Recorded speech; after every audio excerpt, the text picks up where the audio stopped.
大家好，三年圖評論啊，2026年嘅8月19號星期三嘅晏晝時間啦，英超戰線今次要講嘅球隊咧就係利物浦嘅。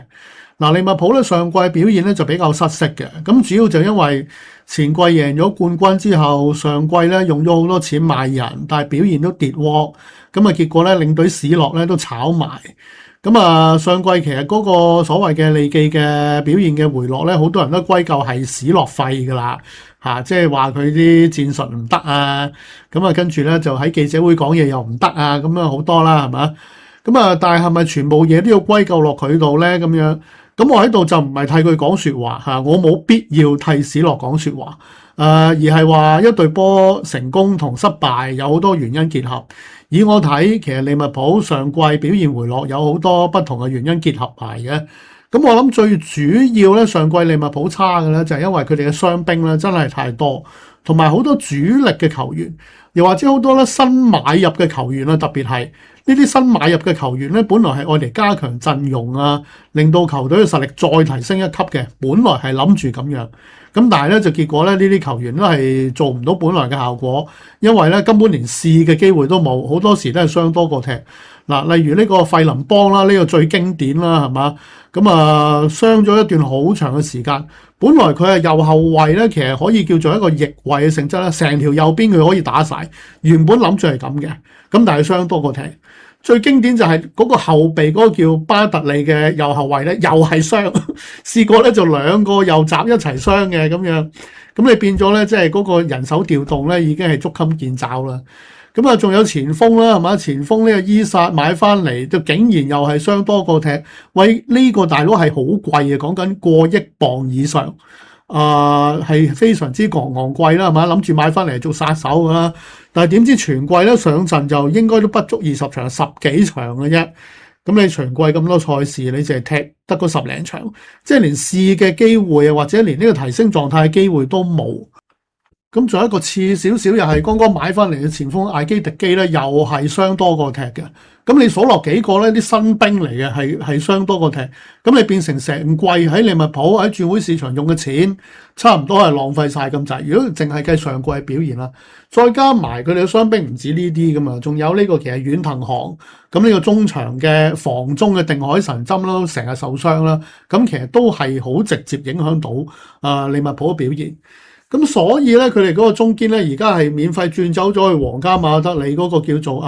干拿迪啦。上季其實有啲蝦碌嘅。除咗史諾係利記球迷心目中嘅最大戰犯之外咧，我諗呢個干拿迪咧都好多人覺得佢係戰犯，因為佢有好多蝦碌嘅。喺啲重要賽事裏面有啲甩漏啊咁樣。講真，佢穩健嘅程度啊，當然就略為不及啦比起呢個係雲迪克。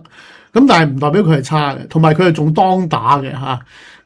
亦都係話咁樣講啦，即係你個後衛有蝦碌鏡頭，極可能係因為你成個中後場嘅防守，成個團隊表現有問題，先至令到你嗰啲後防受壓，容易出現尷尬場面啊嘛，係咪？未必因為佢廢啊嘛。好啦，而家干拿迪去皇家馬德里啦，睇下摩連奴點調教啦。如果喺摩連奴嘅旗下，佢能夠發揮到一個好嘅中堅嘅水平嘅話咧，咁你大巴刮落嚟嘅，其實係。同埋我覺得呢個機會都唔細嘅。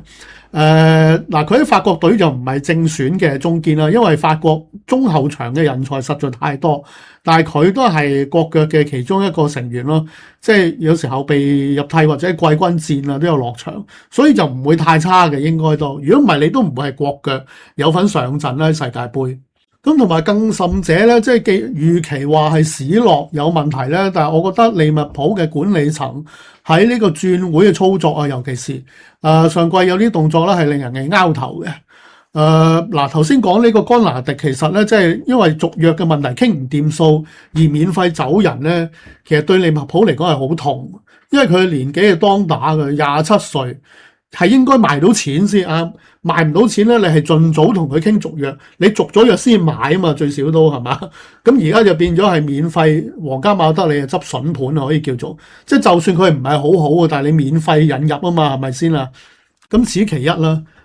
另外咧就係咗個哥倫比亞前鋒咧，戴亞斯咧，大家應該會記得就唔係好耐啫，前季佢都仲係利物浦其中一個前鋒嘅尖刀嚟嘅。咁但係佢又賣走咗嚇，咁啊7500萬磅，咁可能都覺得有適當嘅價錢又賣啦，係嘛？咁人哋去到拜仁踢到嘭嘭聲嘅，咁然之後你為咗補呢個戴亞斯嘅位置，你又要用翻更加昂貴嘅價錢，用成億磅去買呢個伊薩。咁啊，伊薩對唔對版就唔知啦。坦白講係嘛？咁就算譬如話佢傷愈復出喺國家隊，咁冇乜料到喺世界盃，咁又好難怪，因為瑞典本身都唔係好強，你又睇唔到佢有咩料到咯。講真係嘛？同埋佢全季傷多過踢，可能狀態都未好足。咁總之就係話，你既然賣走個人7500萬磅，跟住你用個再貴啲嘅價錢去買翻一個人翻嚟，仲要嗰陣伊薩轉會同紐卡素咧係搞咗好耐啊，屬於係叫做咧嗰個轉會操作上面係令到雙方嘅會方好尷尬啊，唔係一個好清脆嘅收購嚟嘅。咁預期你咁心急咁倉促，即係甩晒褲咁樣買個伊薩翻嚟，點解你唔保留呢翻呢個戴亞斯咧？因為戴亞斯仲係後生，當打有進步，夾慣夾熟嘅。咁同埋人哋去到拜仁都仲勁啲添喎，係咪先啊？喺國家隊哥倫比亞亦都係呢個前鋒嘅尖刀。咁所以呢啲轉會操作上咧，你睇到其實利物浦如果作為一隊你想贏冠軍嘅隊伍咧，頭先講緊呢啲咁嘅轉會啊、球員離隊嘅操作咧，係做得極為之拙劣啦。咁啊，所以你話即係點樣會變咗屎落係人頭落地咧？咁冇嘅，高層做嘢錯咗，下面做細嘅埋單咯。咁同埋就即係有一個老生常談啦，就係嗱，當佢哋嗰啲新買翻嚟嗰啲球員傷咗，咁你要靠翻地莊原本嗰班人啦。咁啊，沙拿其實上季都開始都其實冇乜料到，唔係好見到人。比起之前嘅大勇嘅狀態，上季係明顯跌咗好多嘅，咁好有影響啦。咁啊，雲迪克咁其實都開始慢慢年紀大啦。咁其實今季咧就買2個中堅，再借一個中堅翻嚟。即係第一就因為干拿迪走咗要揾人替補啦，第二佢哋都知道雲迪克都唔可以用到佢太盡，所以就有理冇理啦，買2個中堅又借一個中堅 OK 翻嚟，諗住就一定夠中堅啦。其實呢啲操作又係啲過猶不及嘅，但係就佢哋都叫睇到個問題所在啦。咁至於你話史諾嘅問題喺邊咧？咁都唔係話冇嘅，即係但係我覺得就譬如話有咁多材料煮咁多飯啦，因為你啲球員係好多受傷，咁你點變其實都唔會爭好遠係嘛？唔係神仙 OK。可能佢最大嘅問題咧就係話，當球隊好多傷兵，陣容唔係咁完整，唔係真係可以想像中咁強嘅時間，佢都依然係貫徹嗰種好強隊嘅打法，一定要咧控球在腳，完全係控制個戰局，控制個控球比率，跟住咧去製造入球。咁如果當你譬如話你係曼城咧，阿仙奴陣容好完整又好當 fit，當然可以做到啦。但係利物浦傷兵咁多係嘛？球員嘅狀態咁啊唔穩定嘅時間，你都仲係要夾硬咁打，唔早啲調節嘅話咧，咁你一定係輸嘅，到最後嘅結果個戰績一定係回落。咁當然啦，其實我又覺得調翻轉頭又係可以咁樣講嘅。如果你縮翻後嚟打，諗住穩陣行先，結果又係輸嘅，咁啊都係俾人鬧嘅啫，俾人話啊你輸波唔緊要，唔好輸埋個風格啊嘛乜乜乜。咁總之最後就係球隊成績差，教練落鑊，咁呢個喺職業足球上面咧都難以避免噶啦。至於今季利物浦有咩重要收購，其實冇乜，就係買咗2個中堅同埋借咗1個中堅咯，係嘛？咁其實又唔算好重大收購，應該係話原本嘅陣容冇乜大嘅變化。我諗佢哋都明白，其實上季買落嗰啲球員咧，只要今季能夠唔好再傷咁多出翻嚟踢咧，根本都夠啊，唔使再買噶啦已經嚇。上季係一個唔好彩嘅一個情況嘅啫，即係接連有咁多新加入嘅球員受傷啊。咁就至於啲新嘅領隊叫伊拉奧拿啦，咁就睇翻佢嘅履歷咧，佢之前都係教呢啲中型班細嘅球會為主嘅啫，咁但係個表現係有料到嘅。嗱，班尼茅夫嘅表現大家係有目共睹啦，係嘛？即係本來係一隊以為係升咗班係降班膽嘅球隊，俾佢帶到慢慢由呢個護級、中游，甚至可以挑戰歐洲賽球隊，陣容咧唔算好強，但係踢出嚟嘅足球咧好硬淨嚇。咁呢個佢嘅風格啦。咁原來佢之前咧帶呢個華力簡奴咧都有類似嘅情況嘅。華力簡奴咁大家睇波就知啊，啲西甲一定係下游嘅球隊啦。有時降落西乙都唔覺得可惜，有時就升翻上嚟，介乎啲升降機啊、西甲、西乙之類嘅球隊啦。但係佢帶到咧可以好穩健咁樣咧，就係穩守呢個西甲嘅位置。有時喺杯賽可以偷下雞添，咁啊相當之唔錯。咁啊嗱，佢嘅風格同史諾啊，當然係會有唔同嘅。佢就嗱控傳逼搶就對都係咁上下，係話講自己會控傳逼搶全能足球啦。咁但係史諾就係會傾向真係好全能足球，要控傳嘅時間好強調，要壓住對手嚟踢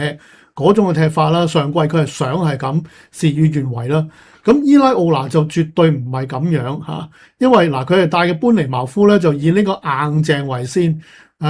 我唔會話形容係手勢波為先，佢哋都好進取嘅，但係佢哋會比較體力快一啲嘅，相對史諾嗰種咧要求控球嘅踢法唔同。咁當然啦，呢個可能係強隊同中型班球隊嘅踢法都有基本嘅分別。咁但係我會形容伊拉奧拿嗰個踢法咧，嗱佢就都係4-2-3-1啦嚇，當然嗰啲而家嘅流行嘅陣式嚇，咁啊都係呢啲為主或者4-3-3啦。但係佢踢出嚟嗰個效果咧，係有啲似嗰種傳統嘅4-4-2嘅嚇，即係老費時代嗰啲4-4-2啊。咁啊點樣咁嘅意思咧？就係話佢嗰啲球員咧，每個位置都有好明確嘅分工。前鋒你就係好明顯喺前面嘅，後防你係好清晰係見到佢喺後面。嗱就唔係話啲前鋒唔回防啊，或者啲後防唔助攻啊，唔係咁樣。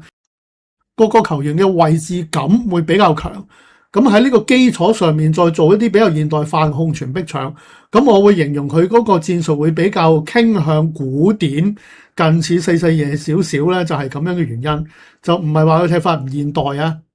咁當然啦，可能嚟到利物浦啦，咁佢嗰個踢法都會有所調整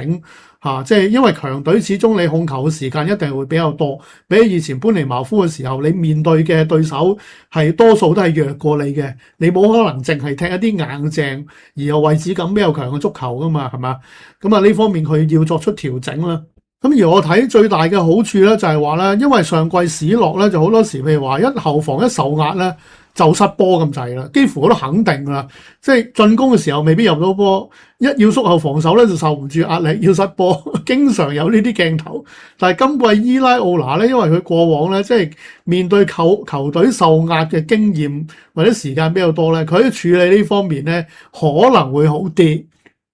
咁當然啦，我諗更加重要，佢即係能夠咧，我諗佢得到利物浦高層嘅賞識，當然係對球隊嗰個長遠發展有心裏面嘅想法啦，係嘛？就唔係單純話我哋喺表面睇到嘅呢啲戰術嘅安排調動啦。咁至於可能質疑佢就話會唔會話呢啲領隊未帶過大球會就唔識帶一啲豪門啊咁樣嗱。搞清楚，其實踢波就冇乜所謂豪唔豪門嘅。其實而家嘅足球咧就隊都踢差唔多嘅嘢啫，隊都係話自己控傳逼搶啦，隊做嘅嘢都差唔多啦。爭在你做起上嚟執行得好唔好嘅啫，就同你係咪豪門冇分別嘅。咁豪門最大嘅優勢就係佢資源比較多咯，錢比較多咯，能夠有好適合嘅球員同埋配套可以做得好啲咯。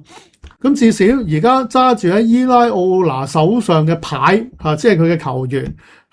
其實係好容易俾佢可以調動。只要呢啲球員唔好似上季咁成日傷，能夠所謂嘅雙皮進起嘅話咧，呢班人係夠做有餘，可以打到好多不同嘅打法。即係我諗伊拉奧拿心目中想踢咩足球咧，揸住呢個班底都好容易可以踢到佢心目中想要嘅嘢，係唔難嘅。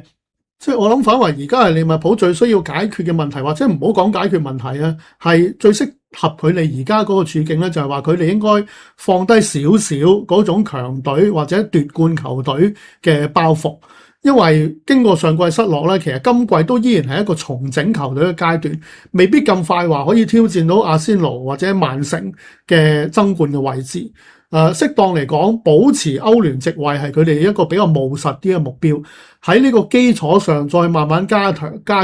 喺個踢法默契上面改進，或者再喺1月嘅轉會窗嘅時候加入一啲適當嘅球員去補充，先至再慢慢再講喺夏季入翻爭冠嘅行列。咁實際啲嚟講啦，今季我認為利物浦都係介乎即係3-4名呢個目標會比較理想，而我覺得係應該可以做到，即係應該佢係同曼聯爭3-4位呢一種咧，就以比較適合而家利物浦嘅情況啊。